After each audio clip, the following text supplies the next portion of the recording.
There's James's beautiful squash with some king oyster mushrooms, and I'm having a salad, and he's having some leftover borscht, some cilantro juice, some of this stuff, and that's the Ruby Red Kraut from this book. So James is going to try it and see what he thinks, and we're trying this out for the first time. And this I've had before, but you can see that there's actually this costs 3 grams of carbs for 15 grams of protein, whereas this one here, check it out, zero carb cost for 16 grams of protein. So I'm glad to be trying that one for the first time. Probably going to talk about soul elimination and maybe some of this other stuff. And I'm going to show you my outfit for today. It's exciting. There we go. So you can see this lovely skirt, and really, well, this is how I would wear it hiking, probably. This skirt, my lovely sister gave it to me, and I don't really know how these little skirts are to be worn. When I first got it, I thought, well, I'll never wear that. And I don't know that I would ever wear it with this, because it doesn't show off, this frilly thing doesn't show off waist anyway. But I think I would wear it just with the sports bra hiking, so, and with the jacket over top. But you can see, still have belly here, and it's, I don't know why I still have belly. But, and still some armpit boots. But I was noticing today that if I roll my shoulders back a few times, and then I kind of stretch myself out that way, and then it's not so bad. So it might just be a posture thing. It's actually, you don't want to lose any more weight. I'm not trying to lose any more weight. I am trying to lose the belly stuff, but I don't know how to do that. It's not working. It's natural for women to have that around, especially a little under the belly button. Guys above the belly button, it's not natural. Well, in any case, so, it's just the way it is. And I don't know if this is the way you're supposed to wear these skirts, because I'll tell you right now, this skirt is a size 7. Well, I don't think I'm a size 7 right now. Should I know I'm not. Go and grab a coat for you? Nope. This will be just great. It's fairly warm out here, but it is windy. Okay. Yeah. Now, have you talked about enough about what is on offer? Well, I'm gonna try that Big Mountain soy-free tofu and let everyone know how that is.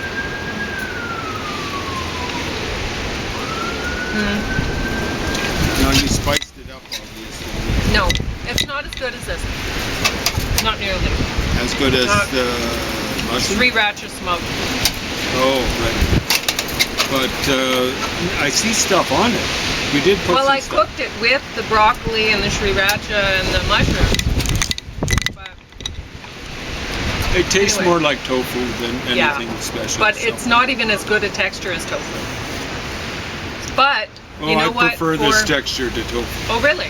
Well, I'm an expert on eating tofu, so I guess you are. So I used to eat tofu sandwiches. If you can try the Ruby Red Kraut in that little better than bouillon container, just open that up and just take a little fork bowl. It shouldn't be strong.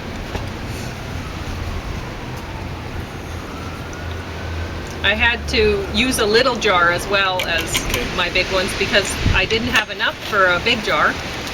So that's what ended up happening. So I'm going to just dip the fork in. Sure, you can do that.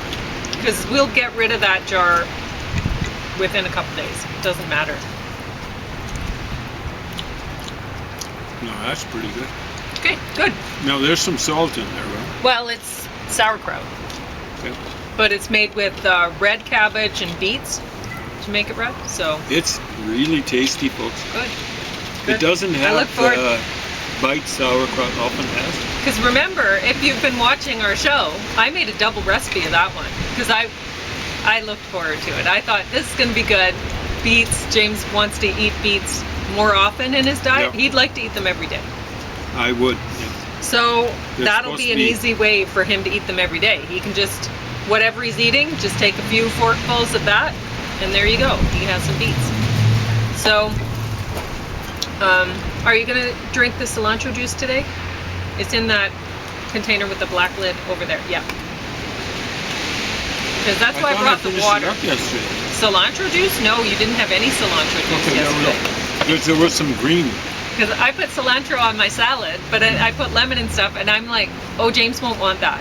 So what I did is I fried his broccoli, well, really steamed, because I used water. His broccoli with the mushrooms and stuff, and so because he likes his broccoli softer. I actually prefer the broccoli in salads, but just a difference of taste. And so I thought, well, the cilantro juice will be easier for James to get down than the cilantro. We'll see. So now James has finally watched the order, so he will talk about it. And I wanted to mention something from this Janet King. Well, I should mention a kind of murder. It got bottom of the stack here. It has well, I guess that's Patrick Wilson. We recognized him, but didn't know where we recognized him from. Honestly, it got bottom of the stack, but it was not bad. It kept us awake. Kept me awake. And we were wondering, what's going on? Why is he doing that? What? Yeah. But it's from a book, I guess. Called The Blunderer. yeah. Yeah, and so that's why he's doing that, because he just keeps making mistakes all the way Is along. it the blunder or the blunderers? Oh, I don't know. I'll check while you're talking. Anyway, so I wanted to mention something from Janet King that I didn't mention earlier. There's a lot of different things going on there's well, a lot of different people, a lot of interactions, and you're wondering, okay, what is going on? How did this happen? It's a bit of a mystery, and it's really well put together. The thing is, there's some things in here to get under your skin, some political things. Like there's one family, they're from Iran. I know you're supposed to say it that way. But it doesn't matter. I don't think it really matters. I mean, no, we're you think saying of it wrong. Montreal. Iran. People say Montreal, and people say Quebec, but you're going to say it wrong anyway. it's not. So. That's not how it's said by the people who live there. But I mean, you can go across Canada, and you're probably going to hear more people saying Montreal and Quebec than you will Montreal and Quebec. Right? So, anyway, family from Iran. And the young man, like, you don't know what's going on along the way, so spoiler alert, I'm going to tell you. So, the young man, the family is trying to get out of the country. They're in Australia. And the family's trying to get out of the country back out of to Australia, okay. Out of Australia back to Iran with $30,000 American, and they're not supposed to. There's a limit on how much cash you're actually that you're allowed to bring across the border, which I didn't know that there was, but it makes sense that there would be. And so they're stopped about this, and the father is saying, well, you guys are, you're about controlling gun violence and this and that, and you're sending my son off to the front lines to fight the Taliban or something like that, because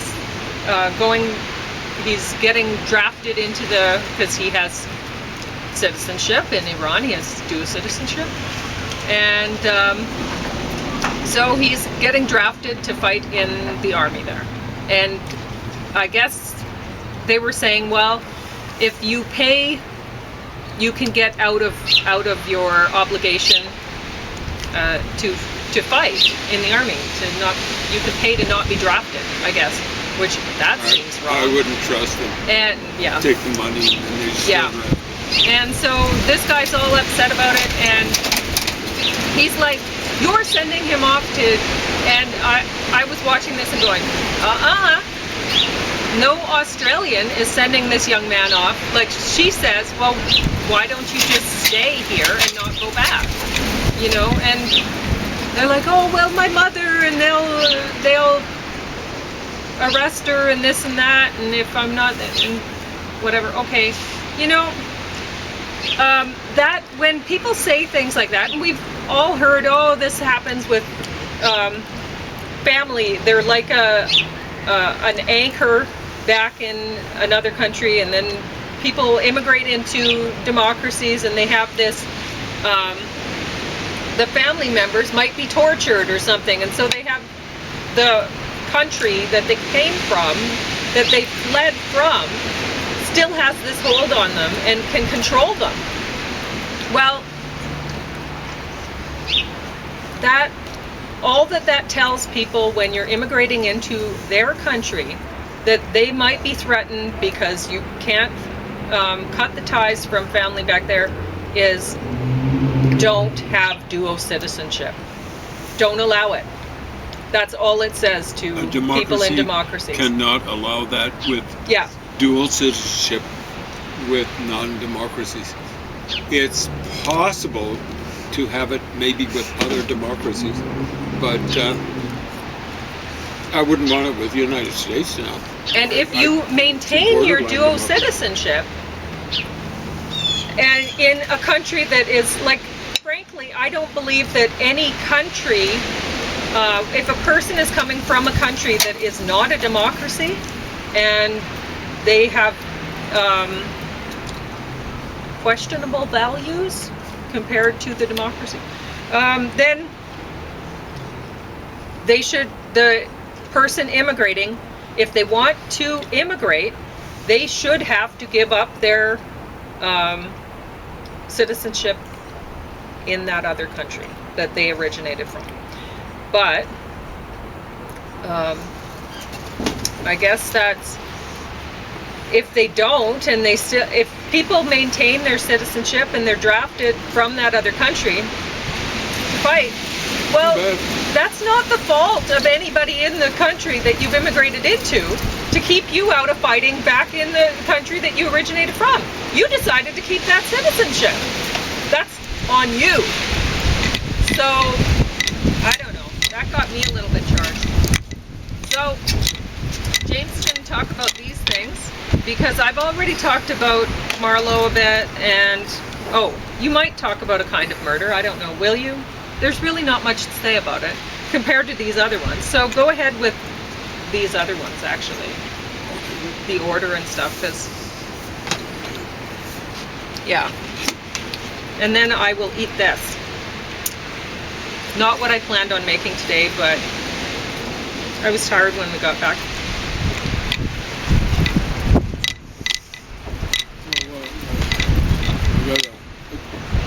I watched this twice. All the way through.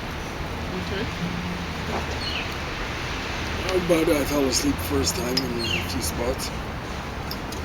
No reflection on the movie.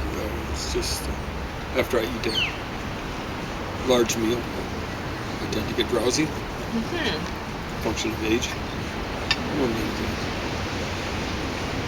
And I'd wake up periodically because there is some gunplay and a variety of things. And the funny thing is, second time I watched it, fell asleep, same places, and that's funny.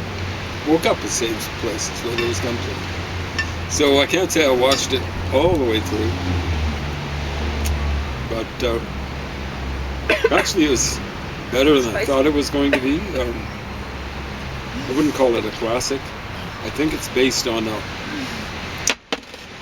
it might be based on an actual novel. Is it Raymond Chandler who wrote about Marlowe? I'm not sure. Yeah. Anyway, you can see, what was it that you noticed? We both noticed there was a woman wearing a very nice blue outfit. With the stargazer lily. Stargazer lily. Yeah. And of course it's set in So James was thinking they probably did that on purpose. Oh, I think so. Yeah. Put the stargazer on. Yeah. Some of these folks that write, well, it might actually be in the original. My brother, who had a PhD in English, like Raymond Chandler, this might be just based on the character and not on any particular novel. So they don't mention a particular novel or anything like that. And it might not be Raymond Chandler. I might be glitching my memory. It might be letting me down a little bit. Welcome to old age.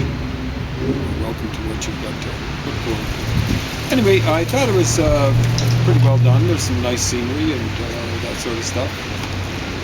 It's supposed to be in a place called Bay City, but it's in the Los Angeles area. Anyway, it comes perhaps recommended. I wouldn't say highly recommended. Okay, so Pauline was enthusing about the acting ability of Jude Law, as much as enthusing about the order itself. And I see now, after seeing it, what she was talking about. Jude Law played a very different role from what he usually plays. I wouldn't say it's necessarily a change in energy, as people who are into the performing arts put it, but he's playing a very different character. Generally plays people who are kind of understated and stuff like that, but usually, wouldn't you say suavely understated or something like that? I mean, this guy's almost like the epitome of suave. Now he's put on a little weight. I hope it was just for the role, and that he's not that way in regular life. Some people do that and manage to lose the weight. Not Al Pacino, but Robert De Niro, I think, put on a significant amount of weight to play Al Capone. And, he lost it, hopefully for good. But Jude Law is playing a guy he plays a good, kind of quiet, bad cop. Not a dirty cop, but the kind of guy who's not going to be terribly friendly with you if he's interviewing you and he figures you're a criminal, or possibly a criminal. And it's just not what I'd expect from Jude Law, and he did a great job. The movie is quite well done. Maybe a little too much on Jude Law's very evidently what do they call him now? Did they even say white? I guess they do. Person of non-color. His boss is very sillily cast person of color. I think that the guy he's working with is supposed to be part indigenous or something like that. Too much of this. It's really racist when people going around saying person of color, person of color, person of color, and so on and so forth. And when they're selectively hiring so-called people of color, persons of color, whatever, that's racist too. But it's about a subject that has to be dealt with. I know one guy who should know better. He was a former chemistry prof. He was talking about particular religion and stuff like that, and he was kind of suggesting he was tolerant and all that sort of stuff. He was talking about Islam, and I said something like, "Have you read the Quran?" And he looked like a fish taken out of water. He was kind of going as he was walking towards me. And I was going, everyone else that I asked that, they kind of look stunned, but they'll say right away no. And you can see that he wanted to lie and say yes. I don't know what did he want to say, I've read a little bit, say I've read it because I've read a little bit. I'm not sure what. But then what he said was, he just hopped onto it.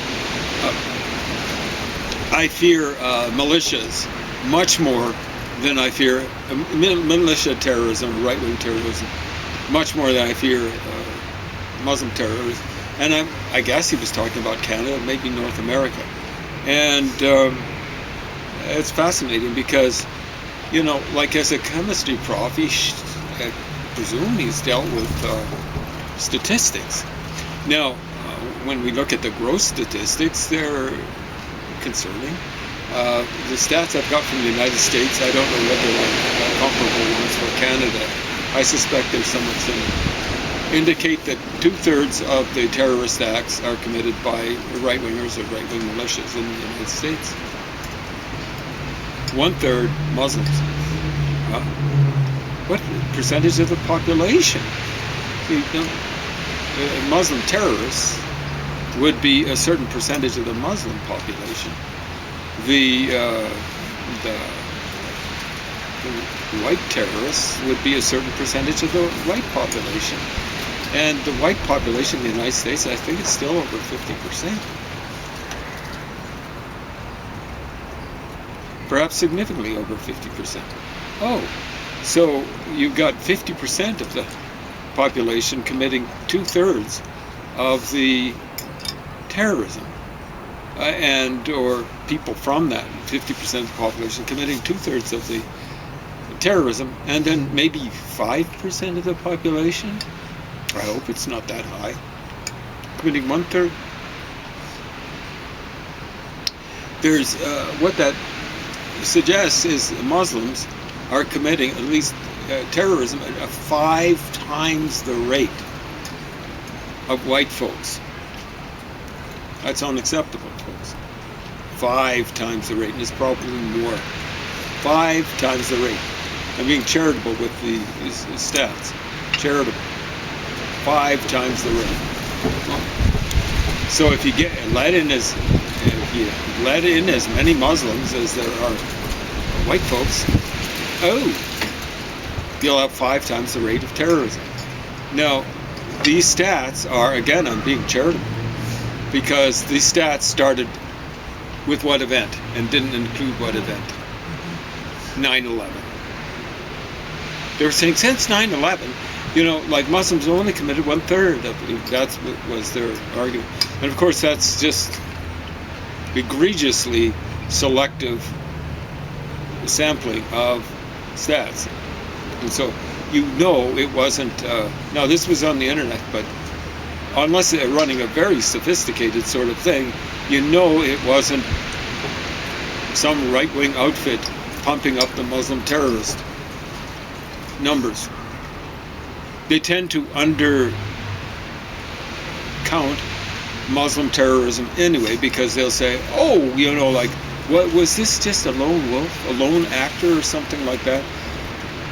Understand, it's part of the Muslim worldview that if you see something that is wrong, you're supposed to do something about it. Vigilantism, it's your duty. If you don't do it, you're committing a sin and a crime. Vigilantism?